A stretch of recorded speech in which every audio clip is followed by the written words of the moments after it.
Hello दोस्तों, स्वागत है आपका हमारे YouTube channel mission lecturer UK 2025 पर। तो दोस्तों, आज की क्लास में हमारी बात कर रहे हैं कि हिंदी प्रश्न पत्र जो हमारा द्वितीय चल रहा है दोस्तों, इसमें हमारा टॉपिक है काव्य शास्त्र। और काव्य शास्त्र के अंतर्गत दोस्तों हमारी लगातार 72 क्लासेज अभी तक हिंदी के अंतर्गत आ चुकी हैं, जिसमें काव्य शास्त्र के हमने मैक्सिमम टॉपिक यहाँ पर कंप्लीट कर लिए हैं।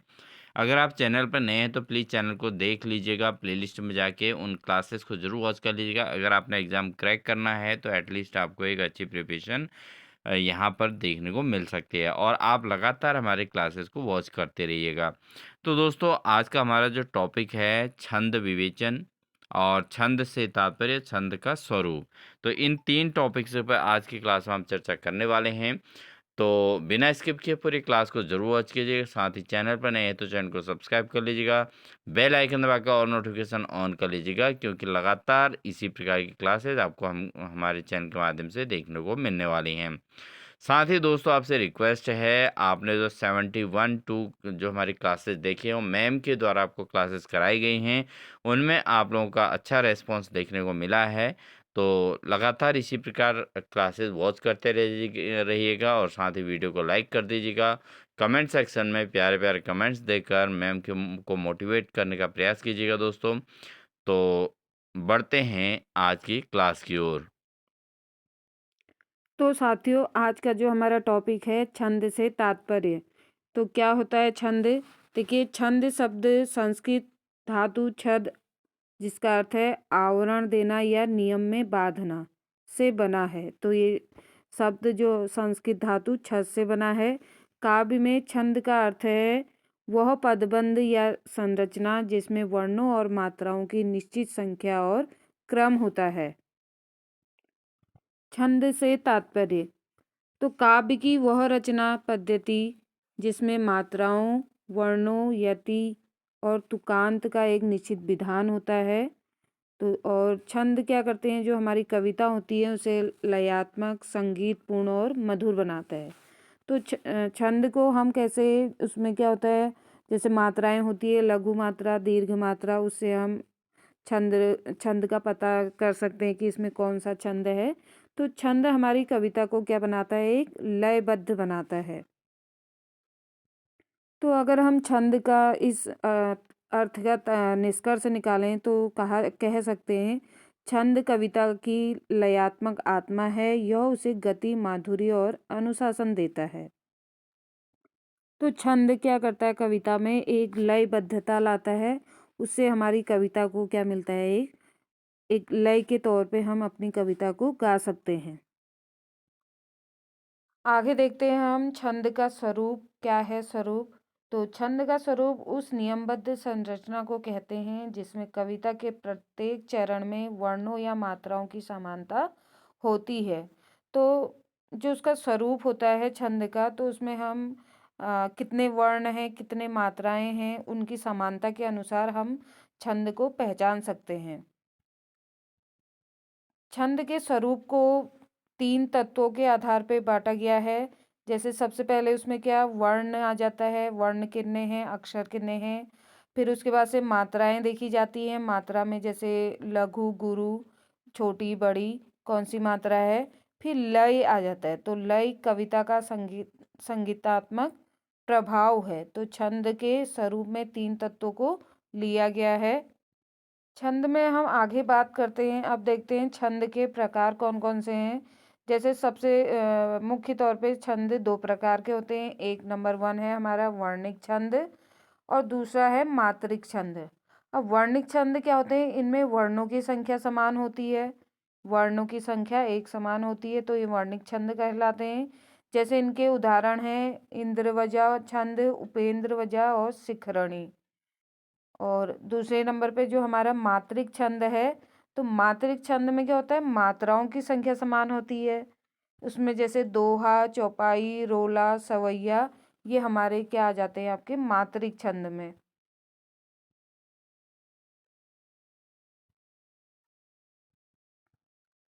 जैसे हम उदाहरण के तौर पे समझते हैं, जो सुख राम चरण में पाई, सो सुख अमराई न पाई। तो यह एक चौपाई छंद है तो चौपाई छंद के, जैसा कि आप सभी जानते हैं, चौपाई छंद के प्रत्येक चरण में कितनी मात्राएं होती हैं? 16 मात्राएं होती हैं। तो यदि हम इस छंद में, इस पंक्ति में हम मात्राओं को काउंट करेंगे तो इसमें पूरी 16 मात्राएं होंगी। तो इसलिए ये क्या है? एक चौपाई छंद का उदाहरण है। तो हम निष्कर्ष तौर पे कह सकते हैं कि छंद का स्वरूप कविता की संरचना और लय की रीढ़ है। तो छंद कविता को एक लय लय देता है, छंद कविता को लय देता है, जिससे कि कविता में लयबद्धता आती है और छंद के द्वारा कविता एक सुंदर रूप में आ जाती है। आगे बढ़ते हुए हम देखते हैं छंद विवेचन क्या है। छंद से, तो छंद के विवेचन का अर्थ है किसी छंद की रचना का विश्लेषण करना, अर्थात उसमें प्रयुक्त मात्राओं, वर्णों, यति और तुकांत का निरीक्षण करना। तो जो छंद विवेचन, जिसमें क्या किया जाता है? मात्राओं को देखा जाता है, वर्णों को देखा जाता है, उसकी यति, तुकांत, इन सभी का निरीक्षण किया जाता है। तो विवेचन की अलग अलग विधियां हैं। जैसे हम जान सकते हैं, पंक्तियों को अलग अलग करके रखना, प्रत्येक शब्द की मात्राएं गिन सकते हैं, पंक्ति में कुल कितनी मात्राओं की गणना कर रहे हैं, और मात्राओं की समानता देखकर छंद का नाम निर्धारित करें। और यति, यति माने होता है कि ठहराव, जहाँ पे ठहराव हो रहा है, और जो उसका तुकांत है उसका निरीक्षण कर सकते हैं। तो हम छंद विवेचन में इन विधियों के द्वारा, अलग अलग विधियों के द्वारा पता लगा सकते हैं कि इसमें कौन सा छंद हो जाएगा। अब यहाँ पे एक हमारा उदाहरण है, मनुष्यता की जे कहत पर हित बरस सुजान। तो ये जो पंक्तियां हैं ये हैं दोहा छंद का उदाहरण है। तो दोहा छंद में क्या है? 4 पंक्तियों का एक छंद होता है। तो उसमें क्या होता है? पहले और तीसरे में 13-13 मात्राएं होती हैं, और दूसरे और चौथे में कितनी होती हैं? 11-11 मात्राएं। तो इसमें हम मात्राओं को गिनकर हम पता लगा सकते हैं कि ये दोहा छंद का उदाहरण है।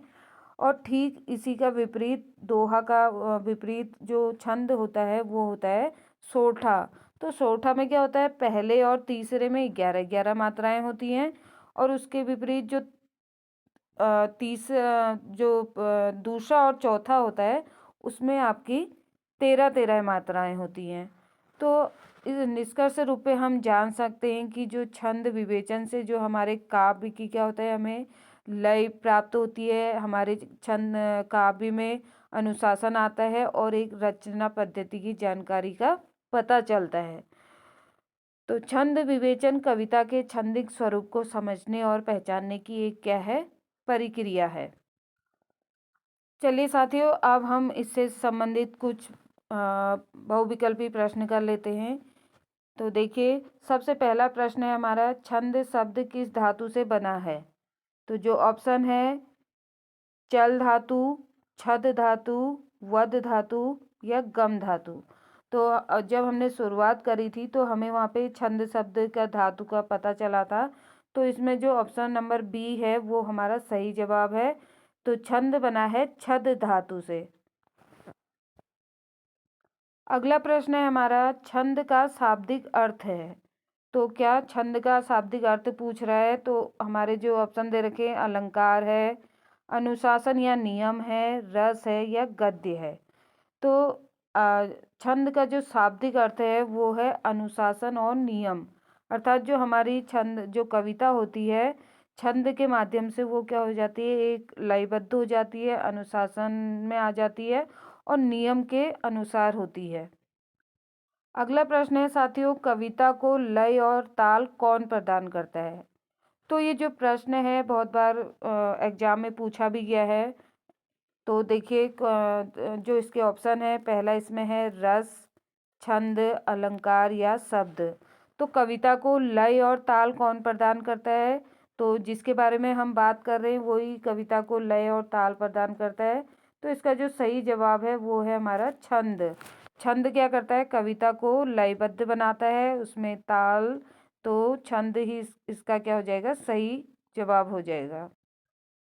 अगला प्रश्न भी मिलता जुलता है साथियों। देखिए, छंद से तात्पर्य। तो छंद से तात्पर्य पूछ रहा कि छंद का क्या अर्थ है। तो पहला ऑप्शन दे रखा है कविता की भाषा, कविता का लयबद्ध रूप, रसों का संयोजन, और ऑप्शन नंबर डी है अर्थ की व्याख्या। तो जो इसमें हमारा सही उत्तर है वो है छंद से जो अर्थ निकल रहा वो बनेगा कविता का लयबद्ध रूप। तो छंद क्या करता है, कविता को एक लयबद्ध रूप प्रदान करता है। तो ऑप्शन नंबर जो बी है इसका सही जवाब होगा।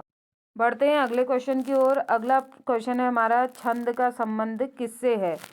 तो छंद का संबंध किससे है, ऑप्शन दे रखे हैं लय और गति से, अर्थ से, भाषा से या रस से। तो छंद का जो संबंध है हमारा वो है ऑप्शन नंबर ए लय और गति से। तो छंद का संबंध किससे है, लय से है और कविता में गति से है। बढ़ते हैं अगले क्वेश्चन की ओर। अगला क्वेश्चन है कविता का अनुशासन किसे कहा गया है। तो कविता को का अनुशासन कैसे कहा गया है, सभी जानते हैं। तो कविता को एक अनुशासन में रखना, एक लय में रखना, एक नियम में बात कर रखना, तो वो है इसका जो सही उत्तर होगा वो हो जाएगा छंद। तो कविता का अनुशासन कहा गया है छंद को। अगला प्रश्न है हमारा छंद के दो मुख्य भेद होते हैं। तो छंद के जो दो मुख्य भेद होते हैं वो कौन कौन से होते हैं। पहला ऑप्शन दे रखा है मात्रिक और वर्णिक, रसिक और भाविक, लघु और गुरु, स्वच्छंद और मुक्त। तो जो छंद के दो मुख्य भेद है वो है मात्रिक और वर्णिक। तो छंद कितने प्रकार के होते हैं, मात्रिक और वर्णिक दो इसके मुख्य भेद हैं। इसके अंदर अलग अलग छंद इसके अंदर आते हैं। चलिए बढ़ते हैं अगले प्रश्न की ओर। मात्रिक छंद में समानता किसकी होती है। तो यहाँ पे पूछ रहा मात्रिक छंद में समानता किसकी होती है। तो इस मात्रिक छंद से ही पता चल जा रहा कि किसका बात हो रही होगी। तो इसमें ऑप्शन दे रखे हैं हमें वर्णों की, मात्राओं की, तुक की या यति की। तो मात्रिक छंद है तो मात्रिक छंद में किसकी समानता होगी, मात्राओं की। जो तो ऑप्शन नंबर जो बी है इसका क्या है सही उत्तर। इसके बाद अगला पूछा है वर्णिक छंद में किसकी समानता होती है। तो मात्रिक छंद में मात्राओं की हो गई, तो वर्णिक छंद में किसकी समानता हो जाएगी, वर्णों की समानता हो जाएगी। इसमें वर्णों के द्वारा हम पता लगाएंगे कि इसमें कौन सा छंद है। अगला प्रश्न है हमारा दोहा छंद में कुल कितनी मात्राएं होती हैं। तो दोहा छंद पूछा है। तो दोहा छंद में कुल कितनी मात्राएं होती है, ऑप्शन दे रखे हैं 24, 26, 28 या 30। तो दोहा छंद में कुल मात्राएं होती हैं, ऑप्शन नंबर ए सही हो जाएगा 24 मात्राएं। कितनी मात्राएं, 24 मात्राएं। अगला प्रश्न है हमारा चौपाई छंद में प्रत्येक पंक्ति में कितनी मात्राएं होती हैं। तो यहाँ पे चौपाई छंद में पूछा है कि प्रत्येक, जैसे 4 पंक्तियां तो प्रत्येक पंक्ति में कितनी मात्राएं होती हैं। तो ऑप्शन दे रखे हैं 12, 14, 16 या 24। तो जो इसका सही जवाब होगा वो होगा ऑप्शन नंबर डी 24 मात्राएं। तो चौपाई छंद के प्रत्येक पंक्ति में 24 मात्राएं होती हैं। बढ़ते हैं अगले प्रश्न की ओर। अगला प्रश्न है छंद का अध्ययन किस शास्त्र के अंतर्गत होता है। तो छंद का अध्ययन किस शास्त्र के अंतर्गत होता है। तो ऑप्शन है नाट्य शास्त्र, अलंकार शास्त्र, काव्य शास्त्र या व्याकरण शास्त्र। तो जो इसका सही उत्तर है वो है हमारा काव्य शास्त्र। तो छंद का अध्ययन काव्य शास्त्र के अंतर्गत किया जाता है। अगला प्रश्न है जन गण मन अधिनायक जय हे किस छंद में है। तो इन पंक्तियों को जो हमारे जन गण मन है तो इस पूछा है कि यह किस छंद में है। तो उसका जो ऑप्शन दे रखे हैं दोहा में, भारती में, सवैया में या चौपाई में। तो ये जो छंद है ये है हमारा इसका ऑप्शन नंबर बी भारती। तो ये भारतीय छंद का क्या है, उदाहरण है जन गण मन अधिनायक जय हे। बढ़ते हैं अगले प्रश्न की ओर। अगला प्रश्न है छंद का स्वरूप किन तत्वों से बनता है। तो पूछा है छंद का स्वरूप किन से बना है। तो इसमें जो ऑप्शन दे रखे हैं रस और अलंकार से, वर्ण, मात्रा और लय से, शब्द और अर्थ से, गद्य या पद्य से। तो जो इसका हमारा उत्तर बनेगा वो होगा छंद का स्वरूप किन तत्वों से मिलके बना है, वो है वर्ण से, मात्रा से और लय से। तो जो ऑप्शन नंबर बी है इसका क्या है, सही उत्तर हो जाएगा। क्योंकि छंद में क्या होते हैं, कुछ छंद क्या होते हैं वर्णों से पे निर्भर होते हैं, वर्णों से हम उनका पता चलता है, और कुछ छंदों का किससे, मात्रा से। तो इसलिए छंद का स्वरूप क्या है, वर्ण, मात्रा और लयबद्धता। अगला प्रश्न है, छंद की लयात्मकता को क्या कहा जाता है। तो इसमें जो ऑप्शन है माधुर्य, गति, राग या भाव। तो ऑप्शन नंबर जो बी है गति, ये इसका क्या है, सही उत्तर है। अगला प्रश्न है, छंद में यति का अर्थ है। तो यति का क्या अर्थ है छंद में, यति को क्या कह रहा है, ठहराव, लय, तुकांत या रस। तो जो यति का अर्थ है वो है ठहराव। तो यति मीन से होता है छंद में ठहराव, रुकना। अगला प्रश्न है, कविता का शरीर कहलाता है। तो कविता का शरीर कहलाता है तो पूछा गया है। तो इसमें जो ऑप्शन है रस, छंद, अलंकार या गुण। तो कविता का शरीर जो कहलाता है, हम जिसकी बात कर रहे हैं, जिसके बारे में पढ़ रहे हैं, वो है छंद। तो छंद क्या, कविता का शरीर कहलाता है। अगला प्रश्न है हमारा, कविता की आत्मा कहलाती है।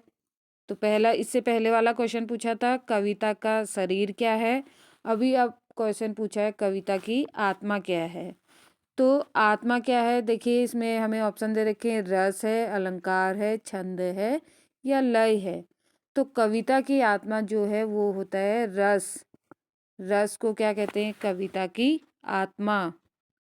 बढ़ते हैं अगले क्वेश्चन की ओर। अगला प्रश्न है हमारा, रामचरितमानस किस रचना की रचना किस छंद में हुई है। तो साथियों ये क्वेश्चन बहुत ही इम्पोर्टेंट है, बहुत बार परीक्षाओं में पूछा भी गया है। तो रामचरितमानस जो रचना है किस छंद में हुई है। तो इसमें ऑप्शन दे रखे हैं, दोहा, चौपाई, मिस्र, मतलब मिस्र का अर्थ है दोनों को साथ मिला के। अगला है मात्रिक, फिर है सवैया या है शिखरणी। तो जो इसका सही उत्तर है वो है रामचरितमानस जो रचना का रचना किस छंद में हुई है। तो ये है दोहा, चौपाई और मिस्र, मतलब दोनों का मिश्रण है इस रचना में। अगला प्रश्न है, छंद विवेचन का अर्थ है। तो छंद विवेचन का क्या अर्थ है। तो इसमें हमें ऑप्शन दे रखे हैं, कविता की मात्रा और यति का विश्लेषण करना, रसों की व्याख्या, अलंकारों की पहचान या शब्दों की गिनती। तो जो इसमें छंद विवेचन का अर्थ है वो है ऑप्शन नंबर पहला, इसका सही उत्तर है कविता की मात्रा और यति का विश्लेषण करना। ये क्या है, छंद का विवेचन का अर्थ है। बढ़ते हैं अगले प्रश्न की ओर। अगला प्रश्न है, छंद विवेचन करते समय क्या किया जाता है। तो छंद विवेचन करते समय क्या किया जाता है। तो इसमें ऑप्शन दे रखे, मात्राओं की गिनती, तुकांत की जांच, यति की पहचान या उपरोक्त सभी। तो छंद विवेचन करते समय तो साथियों इसमें क्या किया जाता है, तो मात्राओं की गिनती भी की जाती है, तुकांत की जांच भी की जाती है और यति की पहचान भी की जाती है। तो जो इसके ऑप्शन नंबर डी है, उपरोक्त सभी, ये इसका क्या हो जाएगा, सही उत्तर बन जाएगा कि छंद विवेचन करते समय हमें तीनों ही चीज़ों का ध्यान रखना चाहिए। अगला प्रश्न है हमारा, छंद के बिना कविता कैसी लगती है। तो अगर किसी कविता में छंद ना हो तो वो कविता कैसी लगती है। तो ऑप्शन दे रखे, गद्यवत, गीतवत, सजीव या ललित। तो छंद के बिना जो हमारी कविता हो जाएगी वो हो जाएगी ऑप्शन नंबर ए, गद्यवत। तो अगर उसमें कोई छंद नहीं है कविता में तो वह क्या हो जाएगा, एक गद्य जैसा हो जाएगा, गद्य के तौर पे हम उसे पढ़ेंगे। तो ऑप्शन नंबर ए इसका क्या है, सही उत्तर है। बढ़ते हैं अगले क्वेश्चन की ओर। क्वेश्चन नंबर 23, सवैया छंद का प्रयोग किस प्रकार की रचना में होता है? तो जो हमारा सवैया छंद है इसका प्रयोग किन रचनाओं में होता है? तो वो दे रखे वीर काव्य में, प्रेम काव्य में, निबंध में या नाटक में। तो जो सवैया छंद होता है इसका प्रयोग किया जाता है हमारे जो वीर काव्य होते हैं, वीर काव्य में सवैया छंद का प्रयोग किया जाता है। तो ऑप्शन नंबर ए हमारा इसका सही उत्तर हो जाएगा।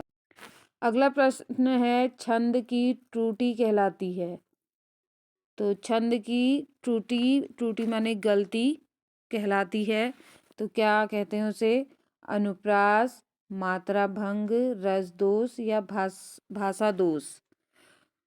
तो छंद की त्रुटि जो कहलाती है तो इसमें जो ऑप्शन नंबर बी है मात्रा भंग, ये क्या है? सही उत्तर है।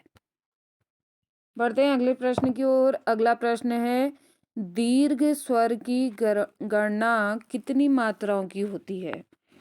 तो स्वर में जो छंद में जो स्वर होते हैं दीर्घ और ये लघु, तो उनकी जो मात्राएं होती हैं कितनी गणना कितनी मात्राओं की होती है? तो हमसे पूछा है दीर्घ स्वर में।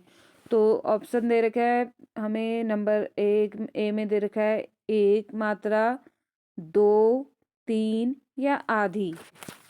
तो इसका जो सही जवाब है दीर्घ स्वर की गणना तो वो होती है 2 मात्राओं में। तो दीर्घ स्वर जहाँ पे आएगा वहाँ पे हम उसे 2 मात्राओं को गिनेंगे। अगला प्रश्न है लघु स्वर की गणना कितनी होती है? पहले में पूछा था दीर्घ स्वर, अभी पूछा है लघु स्वर। तो लघु स्वर, दीर्घ स्वर माने बड़ा स्वर, तो वहाँ पे 2 आ गया। तो लघु माने छोटा, यहाँ पे आ जाएगा 1 मात्रा। तो जो ऑप्शन नंबर ए है हमारा इसका सही उत्तर हो जाएगा 1 मात्रा। लघु स्वर की गणना 1 मात्रा में की जाती है। बढ़ते हैं अगले प्रश्न की ओर। रोला छंद में प्रत्येक पंक्ति में कितनी मात्राएं होती हैं? तो यहाँ पर पूछ रहा रोला छंद की बात कर रहा है, उसके प्रत्येक पंक्ति में कितनी मात्राएं होती हैं? तो अधिकांश बार ये पेपरों में आते भी हैं ऐसे क्वेश्चन कि इस छंद में कितनी मात्राएं होती हैं, कितने वर्ण होते हैं। तो यहाँ पे पूछा है रोला छंद में। तो रोला छंद में हमारे ऑप्शन दे रखे हैं 12 मात्राएं, 20, 24 या 16। तो जो सही उत्तर है इसका वो है 20। तो रोला छंद में कितनी मात्राएं होती हैं? 20 मात्राएं होती हैं। अगला प्रश्न है हमारा छंद का मुख्य उद्देश्य क्या है? तो पूछा है छंद का मुख्य उद्देश्य क्या है? ऑप्शन दे रखा है कविता को लय और संगीत देना, अर्थ स्पष्ट करना, अलंकार बढ़ाना या भाषा सुधारना। तो जो छंद का मुख्य उद्देश्य है जो अभी तक हम पढ़ते आ रहे हैं तो वो है क्या? कविता को लय और संगीत देना। तो छंद क्या करता है? एक कविता को क्या लय देता है, उसे संगीत देता है। तो छंद का ये कार्य होता है। अगला प्रश्न है प्रश्न नंबर 29। छंद की पहचान कैसे होती है? तो छंद की पहचान कैसे होती है? इसमें ऑप्शन दे रखे रस से, मात्रा और यति से, अलंकार से या शब्द से। तो कॉमन सी बात है जो छंद की पहचान हम करते हैं वो किन से करते हैं? हम मात्रा और यति से। तो ऑप्शन नंबर जो बी है इसका सही उत्तर बन जाएगा ऑप्शन नंबर बी। तो साथियों ये थी आज की हमारी क्लास। तो आपको हमारी क्लास कैसी लगी कमेंट बॉक्स में ज़रूर बताइएगा और पूरी क्लास को अच्छे से देखिए। आज के लिए बस इतना ही। धन्यवाद।